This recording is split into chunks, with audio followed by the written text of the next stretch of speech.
Hello everyone. Today I am going to show you how to use POPL digital business cards. First, open your browser on your computer or phone. Go to the POPL dashboard and sign in with the email you used when you created your account. Once you are signed in, you will see your digital business card on the screen. Your card shows your name, title, company, and any links you added, like social media profiles or your website. On the dashboard, click on your card to edit it. Here you can change your photo, update your job title, add new links, and arrange your content. To add links, click the option called Links and then click Add Links and Contact Info. Select the links you want to include and type or paste the web addresses.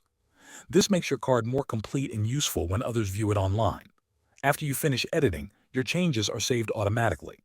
Now let us talk about sharing your card on the web. At the top of your card page in the dashboard, you will see a button called Share Your Card. Click on it. You can copy this link and share it in an email, in your social media bio, or in your email signature.